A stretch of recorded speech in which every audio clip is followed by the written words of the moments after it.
এটা তৃণমূলের দুষ্কৃতীরা ছাড়া কেউ করবে নাই গো। আমার অতদিন আমরা ফাঁকে ফুঁকে পড়ে থাকতো, আমরা কোনো কিছু নাই গো। আর কোথায় যাবো, শীতকালের দিন আর কোথায় যাবো, আমরা শেষ হয়ে গেলাম। আর আমরা কোথায় যাবো? পশ্চিমবঙ্গে কি আমার অপরাধী হয়েছে মা। আমার তো কিছু নাই, আমি এই ঘরে বাস করেছি না, ঘুমাচ্ছিলাম, এরকম করে দিয়ে গেল। হঠাৎ কি করে বুঝতে পারলেন? দিয়ে আমি বলি কেটা আইছে বাইরে সারা হচ্ছে, দেখো গো দেখো গো। দিয়ে ছেলে উঠেছে, ছেলে হচ্ছে মা ঘরে আগুন আগুন, বেরাও বেরাও, ঘরে আগুন আগুন ধরে দিয়ে দিচ্ছু। এই থাকবো, তার কোনো আমাদের ইয়া নাই। রাত্রে বেলায় জীবন পুড়িয়ে মারার মতো চেষ্টা। হ্যাঁ, কি হতো মানে যদি বাইরে থেকে শিকল কেউ না খুলতো তাহলে কি হতো? এই তো পাশের বাড়ি একজন ছিল, ওইসে খুললে বলি, তাই না আমরা তো মরে চাই পুড়ে সকালে। আর বাড়ির ভেতরে যা ছিল আর কিছু আছে, বেঁচে কিছু আছে? না, সব পুড়ে গেছে। কে বার করাবে? আমরা কি সব পুড়ে গেছে ঘরে, যা যেমন জিনিস ছিল, টাকা পয়সা সব, গয়না কাটি সব পুড়ে গেছে, কিছু নাই। যখন আপনারা চিৎকার করেন তারা কি ছুটে পালিয়ে যায়? হ্যাঁ, আমরা শুনতে পাচ্ছি পালিয়ে যাচ্ছে। মানে ওর এমন কিছু অর্থ বলতে নেই যে আজকে যে বুড়ি খাবে তারও তো নেই, তাহলে এই অবস্থায় ছাই বলে নিয়ে কী করবে? ঘর এমন জমি জায়গাও নাই, আর টাকা পয়সা ব্যালেন্সও নাই। আর এই তো মাটির ঘর দেখতে পাচ্ছেন, সবাই মিলে এসেছিল, গায়ে ভাইপোরা ছিল বলে তাই ওরা প্রাণে বাঁচিয়েছে। না তো ওরা কাজকে না দিয়ে বাঁকুড়ায় যেতে হতো, আমাকেই যেতে হতো এই অবস্থাতেই। কতটা ভয়ের মধ্যে আছে? ওরা এখন ভয় কথা বলতে লাগছে, আমিও আমিও পারিনি কথা বলতে ওদের জন্য। ওদের তো এরকম করে জীবন দিয়ে দিতে পারিনি। কি চাইছে মানে করবে? ওর কিভাবে বসবাস হবে সেই ব্যবস্থাটা আপনারা করুন। আগামী দিনে বেঁচে থাকতে পারবেন আপনারা? মানে এই অবস্থায় কি করে বেঁচে থাকবো বলুন? যদি এইভাবে আক্রমণ চলে তাহলে কিভাবে বেঁচে থাকবো বলুন? আমাদের প্রশাসন যদি আমাদের সহযোগিতা করে তাহলে হয়তো আমরা পারলে বাঁচবো, কোনদিন মেরেও তো দিতে পারে। কি অবস্থা! শুধুমাত্র আগুন লাগানো নয়, ভাতে মারা পাতে মারা এই ট্র্যাডিশনও সমানে চলছে পশ্চিমবঙ্গ। জ্যান্ত পুড়িয়ে দাও, যা আছে লুটপাট করে নাও, দোকানপাট লুটপাট করে নাও। তারা কাঁদতে কাঁদতে বলছেন দুটো মুড়ি খাবো সে অবস্থাও নেই। প্রতিবেশী যারা বাঁচিয়েছেন তারা বলছেন চিৎকার শুনে গিয়েছিলাম, চিৎকার না হলে লাশ হয়ে যেত, জীবন্ত লাশ হয়ে যেত গোটা একটা পরিবার এই পশ্চিমবঙ্গে। আমি জানি না যে এগুলো নিয়ে কখনো কোনো সিনেমা হবে কিনা, লক্ষ্মী এলো ঘরের মতো কোনো সিনেমা হবে কিনা, দুধে এলো ঘরে, এরকম কিছু সিনেমা আদৌ তৈরি করতে পারবেন কিনা এখানকার সোকল্ড টালিগঞ্জের অভিনেতা অভিনেত্রীরা? কিন্তু এটা বাস্তব, এটা রিয়েলিটি। শুনুন প্রতিবেশী কি বলছেন, শুনুন। হঠাৎ দেখছি চিৎকার চেঁচামেচি হচ্ছে, দিয়ে ফাঁকে বেরিয়ে পাশের ঘরে বাবা থাকে, বাবাকে তুললাম, দিয়ে বলি আগুন জ্বলছে, দিয়ে দমা চিৎকার চেঁচামেচি তাপস বারিকের বাড়িতে, দিয়ে বাবা আর আমিতে যেয়ে শিকল দেখছি লাগানো আছে, শিকল খুলে ওরা উদ্ধার করলাম। ওরা তিনজন মিলে প্রচুর দেখছি চেঁচামেচি করছে, দিয়ে তাপস বারিক বেরিয়ে ছুটলো, দিয়ে ওর পেছনে পেছনে বাবা গেলো, দিয়ে দেখছে দমে আগুন জ্বলছে, দিয়ে আর যারা ওরা বলছে আবার ওকে বলছে রিটার্ন আয়, তোকে এখানে বলছে মেরে দিয়ে চলে যাবো, ওই যারা মানে আগুনটা লাগিয়েছে।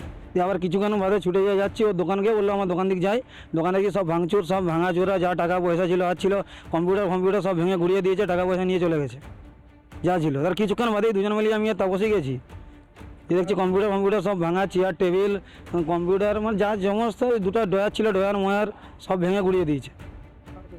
যারা আগুন লাগিয়েছিল তারা কি বলছে? তারা তাপসকে বলছে, মানে শুনতে পাওয়া যাচ্ছে রাতের হয় তো, বলছে নাকি আয় এখানটা গায়ে, বলছে তোকেই মারবার লেগে আসলাম, তোকে এখানেই মেরে দিয়ে চলে যাবো। হারাধন ঘোষের মতো প্রতিবেশীরা বলছেন যে চিৎকার শুনে তবে গিয়ে দৌড়ে গিয়েছিলাম, নাহলে জানতেও পারতাম না, জ্বলে পুরো সব ছাই হয়ে যেত। এবং দেখুন আমি বলছিলাম পরপর মডেল, গতকাল বলছিলাম ডায়মন্ড হারবার মডেল, বলছিলাম সন্দেশখালী মডেল, আর বলছিলাম কি শামশেরগঞ্জ মডেল। যখন ভোট লুটপাট করেও যেন মনে হয় যে গদি টিকিয়ে রাখা যাবে না, যখন সন্দেশখালী মডেলে মেয়েদের সম্মান নিয়ে চিনিমিনি খেলার পরেও যেন যদি মনে হয় যে লক্ষ্মীর ভান্ডার দিয়েও মেয়েদের মন পাওয়া যাচ্ছে না, মেয়েদের ভোট পাওয়া যাচ্ছে না, তখন তাকে অন্তিম অস্ত্র শামশেরগঞ্জ মডেল, অর্থাৎ সরাসরি হিন্দু বাড়ি, হিন্দু মহিলাদের টার্গেট করো, জ্বালিয়ে দাও, পুড়িয়ে দাও। আর আজ দেখছি আমি দীপু দাস মডেল, পুরো বাংলাদেশকে কপি পেস্ট করা হচ্ছে, বাংলাদেশের কায়দা। এখানে জানি না কে বা কারা হিন্দু শূন্যের ছক কষছে, কারণ আপনারা বলবেন যে বাঁকুড়ার কথা বলছেন স্বর্ণালী, বাঁকুড়ায় তো সংখ্যালঘুর পার্সেন্টেজ বড়ই কম, 10% আশপাশে। ঠিক তাই। তাহলে ধরে নিতে হয় সামগ্রিকভাবে এটা ওপর তলার নির্দেশ, যেখানে যেমন সেখানে তেমন, যেখানে যে ডোজ দরকার অর্থাৎ শামশেরগঞ্জ ধুলিয়ান হলে, মুর্শিদাবাদ মালদা হলে তখন সামনে দুধেল গাইকে এগিয়ে দাও, আর আড়ালে বাঁকুড়া উন্দার মতো জায়গাতে শাসক দল নিজেই এটার ইন্ধন দিচ্ছে, না হলে এটা হওয়া সম্ভব নয়, সম্ভব নয়। এবং শুধুমাত্র জীবন্ত জ্বালিয়ে ফেলা নয়, একই সঙ্গে শামশেরগঞ্জ কায়দায় লুটপাট। তাহলে কি ধরে নেব? একটা রাজনৈতিক দল, ক্ষমতাসীন রাজনৈতিক দল চাইছে গোটা রাজ্যটা বাংলাদেশ হয়ে যাক। লজ্জা, ধিক্কার সেই সমস্ত হিন্দুদের যারা হিন্দু হয়ে এই ভয়ঙ্কর ষড়যন্ত্রে পার্টিসিপেট করছেন, ভয়ঙ্কর ষড়যন্ত্রের অংশীদার হচ্ছেন। লজ্জা তাদের। কেন বলছি লজ্জা? লজ্জা এই কারণে বলছি লজ্জা, এই বাঁকুড়ায় শুধুমাত্র এই বাঁকুড়ার ঘটনা দেখলে বুঝতে পারবেন শুধুমাত্র জীবন্ত জালি পরিয়ে দেওয়া নয়, টার্গেট সিঁদুর কৌটো। ঠিক যেরকম শামশেরগঞ্জের সময়তে মেয়েরা কাঁদতে কাঁদতে বলছিল যে পুলিশ আমাদের বলছে শাখা পলা খুলে ফেলুন, সিঁদুর মুছে ফেলুন, আপনাদের প্রোটেকশন দেব। আর এই বাঁকুড়ার ওন্দায় সিঁদুর কৌটো উল্টে পড়ে আছে, লাঠি মেরে ফেলে দেওয়া হয়েছে। হিন্দু হিন্দুর এত বড় শত্রু হতে পারে, এত আত্মঘাতী হতে পারে এই জাতি। দেখুন মৃন্ময় একটা সিকোয়েন্স, একটা ছবি তুলে ধরেছে, দেখুন এই ছবি। ভয়ঙ্কর পরিস্থিতি, তার মানে ভেতরে সবকিছু শেষ, কিচ্ছু নেই, কিচ্ছু নেই, শুধু ধ্বংসাবশেষ ছাড়া ভেতরে আর কিচ্ছু নেই, সমস্ত কিন্তু পুড়ে ছাই হয়ে গেছে। বাড়িতে যেটা বসবাস করতো বাড়ির উপর দিক থেকে জল পড়ে। এই বিজেপি নেতার পাকার বাড়ি নেই, মাটির বাড়ি, তাও আবার খড়ের চাল, এবং সেই খড়ের চাল দিয়ে জল পড়ে। সেই জল পড়ার জন্য ভেতরে তিরপল খাটানো ছিল যাতে রাত্রে বৃষ্টি হলে সেই জল যাতে গায়ের মধ্যে না পড়ে। তার অপরাধ কি? সে বিজেপিটা করতো, আর সে বিজেপি করার অপরাধে কিন্তু এই পরিস্থিতি। তার বাড়িতে, বাড়ির মধ্যে যে রাখার জিনিস অর্থাৎ তাক হয়, সেই সমস্ত জিনিস এখানে কিন্তু শুধুমাত্র ধ্বংসাবশেষ, সমস্ত কিন্তু পুড়ে ছাই হয়ে গেছে। বাড়ির যে অর্থাৎ এই সিঁদুর কৌটো, মায়ের যে সিঁদুর কৌটো, সেই সিঁদুর কৌটো কিন্তু এখানে ফেলে দেওয়া হয়েছে, পুড়ে গেছে, ছাই হয়ে গেছে। চারিদিকে শুধু ধ্বংসাবশেষ ছাড়া কোনো কিচ্ছু নেই, সমস্ত কিছু পুড়ে ছাই হয়ে গেছে। কিভাবে তাদের সংসার চলবে, কিভাবে তারা বসবাস করবে আগামী দিনে, সেটাই কিন্তু সব থেকে বড় প্রশ্ন। নানা ধরনের কন্টেন্ট দেখার জন্য লাইক করুন, শেয়ার করুন আমাদের ফেসবুক পেজ, সাবস্ক্রাইব করুন আমাদের ইউটিউব চ্যানেল।